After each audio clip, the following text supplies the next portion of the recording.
lot of plans, got a lot of IP on me. I gotta fend myself off. I gotta fend myself off. I gotta pull that off. Hi guys. Good morning guys, how you doing? Sorry, I had to keep this camera this way so that I can talk to you guys when I do what I also have to do here, because the girl has been going through it. It's been a battle over the past couple of weeks. When I found out I was pregnant, I said I was going to try and vlog this entire experience. First trimester has been the absolute worst. I know they see roads, I'm telling you guys. I haven't picked up my camera and today is the end of first trimester. That's for you to know how crazy it has been for me. Like, I haven't been able to say jack on camera about how the journey has been. Maybe I'll do like a little bit of that here because I'm getting ready to leave the house and go for my first ultrasound appointment, which, you know, I can't wait to get over with so I can actually share the news with my family, because I haven't seen my baby, like, apart from one time, I think maybe sometime around my 8 or 7 weeks when I was very sick, that I went to the hospital. You know, they did like one ultrasound there, but they said it's not official, so I just saw like baby's heartbeat then. But you know, today is the day where I get to see more see more of baby and know how everything is going, really. Both the dating and the genetic ultrasound, I'm doing all of them today because best recommended is just do as few ultrasound as possible, unless you need to do more. If it's not needed, don't do it. So I was supposed to do the dating one sometime around, I think around 8-9 weeks, so between the 6th to 9th week, but I decided to just put them all in one day, since I can do them all in one day. So I can do both the genetic one today and also do the dating. So yeah, I'll soon be leaving for hospital. I'm trying to make something to eat. I'm having oats. This camera can capture. Yeah, I'll probably even eat this oats in the car because I don't want to be late. I'm going to the hospital. There's just a lot of limitation when it comes to healthcare in this Kingston as compared to Toronto. When I was pregnant with this young man, right? Back in Toronto, I used to do my ultrasound at like ultrasound clinic, or what they call it, like I've forgotten what they call those places. I'll probably put the name on screen when I remember. But here in this Kingston, the ultrasound, they have to go to the hospital to go and do it. Yeah, I don't know. Like, options are so limited. I've not even been able to find family doctors. See, it's just been the absolute ghetto. Like, healthcare and healthcare services are so limited.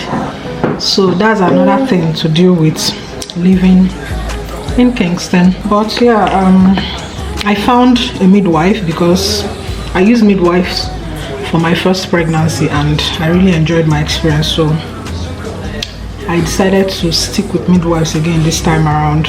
I'll probably talk more about that if I've not already said it in previous videos as to why I always prefer midwife. But yeah, I prefer midwives to OB. So yeah. If you're relatively like low risk, of course you can use midwife. It's only if you're like very high risk and need like constant monitoring, they may not be able to take you. I'm just about to leave. I just wanted to give you guys heads up. I may record there depending on how the environment is. I haven't gone to do ultrasound there before, like, you know, go to their ultrasound units. The one I did was when I went to the ER because I wasn't feeling well and they just did it to make sure that everything was okay, right? So if the environment is welcoming, I'll vlog there. If not, I'll just let you guys know how it goes. But yeah, the good news is we've made it to the 12th week and the first trimester has rounded up and we are now into the second. Yeah, so I just got here almost ran late, but thank God I made it on time. Just waiting for them to call me in. What's up guys? So I just got home from the hospital.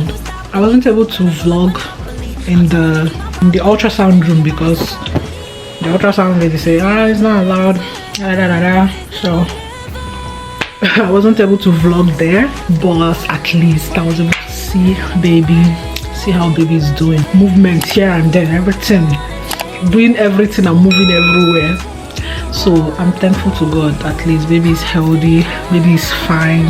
I've actually been very anxious about this moment because I haven't really seen the baby. I know I'm pregnant, but like I haven't seen how baby is doing. So this helps to calm my nerve today. She gave me, printouts. I did a blood test, so it wasn't just the ultrasound. I did a blood test as well. Like it's part of the test that will help them determine that baby doesn't have any of the 3 genetic chromosomes that are always concerned about when it comes to Down syndrome. This one just really hot, so maybe because they drew a lot of blood today, I really don't know. So like I was saying in the morning, like I was saying, first trimester has been the absolute ghetto, the ghettoest of the ghetto in the ghetto. And when they say each pregnancy is different, each experience is different, you may not really get it until you get there, because that's what I'm dealing with right now. Like Chadika's pregnancy, the only thing that made me know I was pregnant is because Aisha was pregnant, but I didn't have any issue. Like I didn't have no weakness. I was my most energetic self in the first trimester. I was up and going, like energy was busting out of me. But this one, you guys, I've not been able, like I felt so useless to myself. Some days I just cry and just cry myself to sleep because simple things I'm able to do I can't do. No energy. I haven't been to the gym this entire first trimester. That's how serious it is. I don't even think I might go to the gym throughout the pregnancy, but I definitely intend to resume working out once I'm able to gather some energy. I'm hoping this second trimester that I'm about to enter feels better. I'm able to get a lot of my energy back. I'm just hoping because I need it. The reason why I resumed my fitness life, like after having baby and all that, was I wanted to be strong enough and fit enough to also stay active through my next pregnancy. Because like I've said in previous videos, I wasn't really my most active self during Chadika's pregnancy. The only thing I know I was able to do well was to dance. Like I would always dance. That one, I never lacked the energy for it, but every other thing I couldn't do. I did some dancing, like towards the end I did Kegel, did a lot of walking, but that was just it. So I'm really trying to, keep myself active, keep my system active. I want to try and be taking lots of walks. Lord, I've not been able, you guys, you know what I mean by I've not been able to do anything? I don't have energy. Jesus, I don't have energy for anything. Mama, thank God for my husband though, because I don't have energy for anything. Literally nothing. I can't muster the energy to even get up from the bed in the morning. It's problem. And then discomfort here and there. And I don't even know why I'm feeling discomfort, because this is first trimester and baby is literally still very small, right? But you guys, it's been the ghetto for me. So yeah, that's it. I can't even consider being active on social media, because the only thing that really takes me to social media is to take my mind off things this day, like to deceive myself that I'm not really pregnant. But what I'm feeling inside my body is inexplainable. It's really been tough, but I thank God that we are here. I've had a lot of scares. I don't even want to get into it. Like I said, I was in the ER because a lot has been happening, but thank God everything is fine. Today I was able to see the most active little baby. My first pregnancy, Charlie was quite active, like whenever I go for ultrasound, but this baby is so active. When I made my first video, I think I mentioned it in the morning, when I made my first video of finding out that I was pregnant, that day I was very energetic. Like the way I was energetic that day, I was thinking it would be the same as Chadika's first trimester, and I will be able to, film and all that. I'm sorry you guys if I tell you that, like, I've not even been able to, even if it's with my phone, I've not been able to pick up and film anything. Like, I've been feeling like shit. But I'm hopeful. I'm hopeful that it gets better from this second trimester. I'm really hopeful. I need it to get better. I need to get back on my Zoom. I need to start feeling like myself again. I haven't felt like myself these past couple of weeks. I haven't felt. I'm the type of person that is usually up and going, in control of a lot of things, but I felt so helpless. Like, I can't help myself. I can't do this. I can't do that. I'm out of breath every other minute. But yeah, I just have to update you guys on how it went. So I'm going to, maybe the next time I will vlog is the day I have my appointment, just to discuss what the test we did today with my midwife. I did mention that I'm using Midwife because I had a good experience with midwives my first pregnancy. Why I always prefer using midwives is I really like to, when it comes to birth, like birth is a very sensitive and very personal experience to me. That's how I see, like, it's very sensitive and it's very personal, and as much as possible I want to have the people I know in that room with me. Apart from the fact that midwives are more readily available, you can always pick up your phone and page your midwife if there is anything or the other. I don't want to be in the labor room while I'm pushing and then someone is clocking out and another person is clocking out, like, oh hi, my name is Jenny, I'm going to be your nurse for you. Like, bro, get out. I don't want that. I don't want that. I want to be in that room with people that I've kind of established a relationship with in the entire 9 months.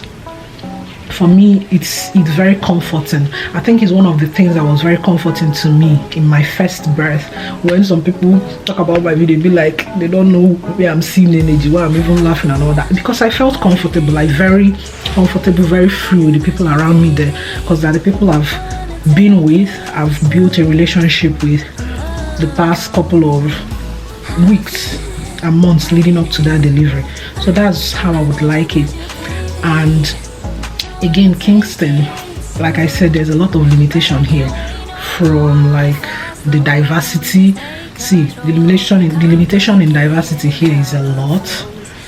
Like the midwives that I'm using, they're literally the only midwifery practice around here, which is strange because in Toronto, the ones I used, we are not the only ones. There were several other options.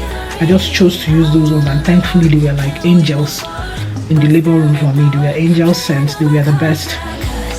So when I found these ones, you know, I went through their websites. I was looking at names, looking at faces, because one thing about me is I have a very strong spirit. Like, if my spirit doesn't connect with you, if my spirit is not feeling you, I will pull away from that situation. Whatever be the situation, I will pull away from it, you know, for my own peace of mind, for my own safety, and what I feel is best for me. So when I was looking through their website, I was looking at all the midwives, and they have a couple of them. They're quite, I think they're up to 16 or 18. So I saw one that she looked mature, you know, like someone that has had experience. And of course, reading through her profile, she has been in that practice for, I think, a little over 12 years now. So she is what you call a coach, you know. She's very experienced, and I really liked her. She's white. My previous midwives, we are white too, so that's not the issue. She's white, but she looked like someone I feel would be able to advocate for me if for some reason, you know, my husband is not in the labor room at that moment and I'm not able to advocate for myself. That's really my major concern. Not much about the pregnancy, because from all indications, my pregnancy is not high risk. So thank God for that. I need someone that can be able to advocate for me, like someone that after we've interacted for a couple of months, they will know what I would want and what I would not want, or they will be able to respect what I've told them I want or what I've told them I don't want. When they push, like when decision comes, like when push comes to shove, I want to be sure that they're going to be able to do things the way we've agreed it. So when I saw her, I was like, okay, I'd like this person to be my midwife, but for you to get an appointment with them, you have to like fill one online form and all that, you know, to get an appointment with them. So I filled the form. Unfortunately, you don't get to choose your midwife from that form. They'll just set you up with whoever is available to take patients. And lo and behold, it was her. I was so happy. Like literally when I saw her name from the response they sent to me of, oh, that they've scheduled my appointment is with this person, I was like, wow, isn't God wonderful? Heaven is truly listening to me. So it turned out to be her, because the appointment I booked with them was more like an interview appointment. That was the first one I booked. I wanted to be able to interact with them and know if they're going to like if my energy or their energy matches what I want for this experience. And it did. It was her. I felt very welcome. It felt like I've known her before. I've known her for a long while. So I'm hoping it stays that way. I'm hoping things stay good. I'm hoping the entire experience, is good and better than my previous experience, of course. Better is always good. So yeah, that's why I'm using midwives basically. I don't want new faces when I'm trying to have a baby. I'm sorry. I don't want like strangers everywhere. I didn't have any OB or doctor in my last delivery. It was just the midwives. Midwives are trained to handle most of these things, right? So yeah, that's it. That's where we are at right now. And if you made it to this point, this is also the end of this vlog. Thank you for watching, and I'll see you guys in my very next video. See me now. I said I was going to show you guys what my pregnancy is looking like my pregnancy belly is looking like. Before I end this vlog, I just remembered it. This is my bump right now. This is what I'm looking like. This is it. This is it. This is it. This is it. So yeah, anyways, now you can leave. Ciao.